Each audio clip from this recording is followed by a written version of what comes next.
Empezando por el comentario de nuestro compañero Nayib Chaé de Calderón y Villaverde, a quien saludamos. Buenos días. Gracias, José Luis Mendoza. Muy buenos días a todo el país. Buenos días a don Álvaro Arbelo Hijo. Todo nuestro cariño, respeto y admiración para él.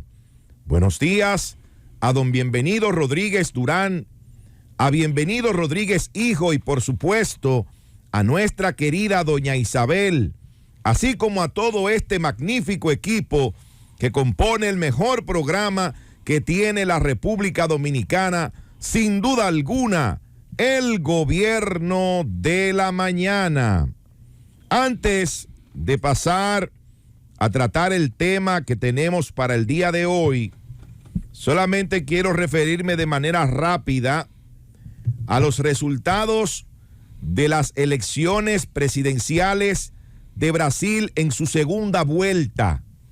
Esas elecciones que fueron celebradas en el día de ayer entre Luiz Inácio Lula da Silva y Jair Bolsonaro. Bueno, pues ya bien temprano se tenían los cómputos finales de este proceso electoral. Y Luiz Inácio Lula da Silva ganó la presidencia de Brasil en el día de ayer, en esa segunda vuelta, con un porcentaje de un 50.9% y unos 60.345.999 votos. En el caso de Jair Bolsonaro, obtuvo un 49.1% para un total de 58.206.354 votos. En términos porcentuales, hubo una diferencia de un 1.8% y en términos de la cantidad de votos, una diferencia a favor de Lula de más de 2 millones de votos. La democracia más masiva de toda América, por todo lo que implica la población brasileña, que también es la más grande del continente fuera de los Estados Unidos. Y como se ha dicho muchas veces, Nayib, y tu comentario sin dudas lo refrenda con esos datos que estás dando, Brasil es un país polarizado, es un país dividido, es un país que va ahora, no importaba quién ganara, a un curso muy complejo, pero sobre todo la figura de Jair Bolsonaro, que posiblemente quizás sale del espectro político brasileño, es lo que se cree, ahí habrá que ver, se va, hay que decirlo, con una participación electoral muy curiosa, porque gana sus comicios los comicios de hace 4 años, cuando pocas encuestas lo decían, y se va en unos comicios de doble vuelta bastante cerrados en esta oportunidad,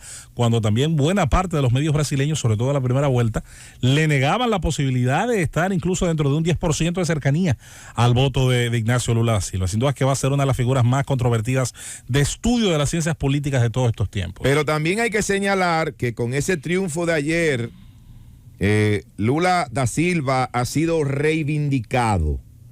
Lula da Silva, electoralmente al menos, que fue acusado de corrupción, que estuvo en prisión por corrupción o por supuesta corrupción, porque luego un tribunal anuló esa sentencia contra Lula da Silva porque supuestamente el juez no había sido imparcial. Mandó un nuevo juicio, que es importante siempre hacer esa separación, porque hay gente que entiende que los cargos se denegaron y no es así. Mandó un nuevo juicio, pero igual hay que decir que él logró, que es lo importante aquí, como tú estás diciendo, logró reintegrarse a la vida política activa, lo cual se le había sido negado anteriormente. 580 días de prisión por una acusación de un supuesto apartamento que nunca estuvo bajo su propiedad. Y ahí está, en el día de ayer, independientemente de que fueran unos resultados cerrados, claro, porque son más de 2 millones de votos, pero cuando usted se va a los términos porcentuales, es apenas un 1.8%. Pero aún así el pueblo brasileño votó, apoyó y reivindicó a Lula da Silva. A pesar de la actitud del gobierno de Bolsonaro, que utilizó la policía y el ejército, donde se veían grandes caravanas de vehículos totalmente varado y con la gente con la mano en el cuello, hasta que pasara el proceso de votación por orden de Bolsonaro. El jefe de la Policía de Tránsito Interurbano y Urbano provocó una abstención masiva en la zona donde Lula tenía mayor nivel de apoyo popular. Así que felicitar desde aquí al presidente electo de Brasil, Luiz Inácio Lula da Silva, y a su partido, el PT, el Partido de los Trabajadores. Por otro lado, señores, miren, el pasado viernes, maestros, profesores de distintos distritos escolares se apostaron frente al Ministerio de Educación, frente a la sede principal del Ministerio de Educación, aquí en la avenida Máximo Gómez, esquina Santiago.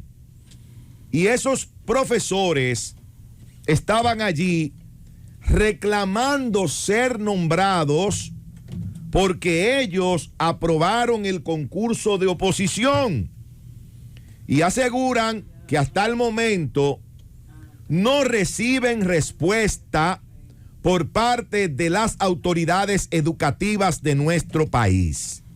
Señores, pero hay un déficit considerable de profesores en centros educativos de todo el territorio nacional.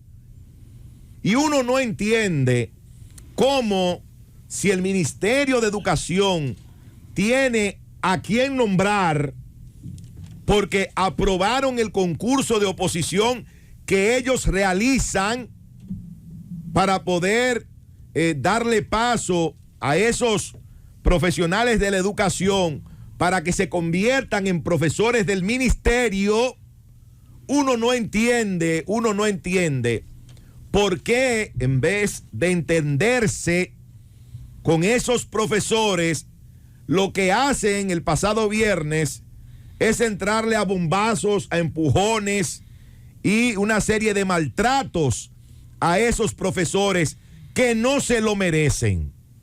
Porque lo primero es que la protesta que ellos estaban realizando era una protesta pacífica. Ellos no estaban haciendo desórdenes.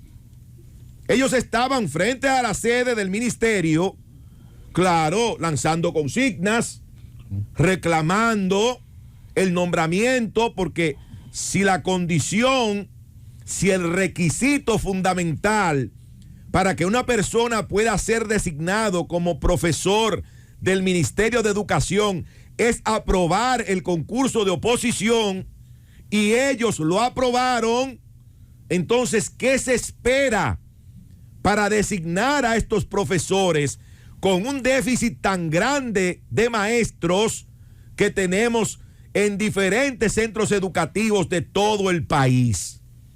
Uno no lo comprende, no lo entendemos. Hemos visto imágenes de estudiantes de diferentes centros educativos e incluso vimos unas imágenes del Liceo Estados Unidos, que está aquí en la capital, está ahí en la Delgado, esquina México, aquí en Gascue.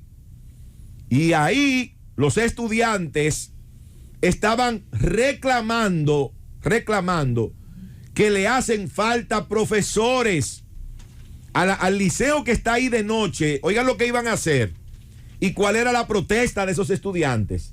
Iban a cerrar el liceo, o sea, de noche no iba a haber clases. Y los profesores que están dando clases de noche los iban a pasar para la mañana, porque hay un déficit de profesores en ese centro educativo. Entonces uno no comprende cómo, si hacen falta tantos profesores, el Ministerio de Educación, en vez de estar maltratando y tirándole bombazos, dándoles empujones a esos profesores, ¿por qué sencillamente no los recibe? Y si han aprobado el concurso de oposición, ¿por qué no los designa en tantos centros educativos del país donde ellos hacen falta. La verdad que no comprendemos la actitud asumida por las autoridades educativas de nuestro país. Lo que sí esperamos es que esta situación se pueda resolver lo antes posible, porque hay miles de estudiantes en diferentes centros educativos de la República Dominicana que no están recibiendo clases por la falta de profesores, por la falta de docentes, y eso no se puede aceptar. Llévatelo, Cundo.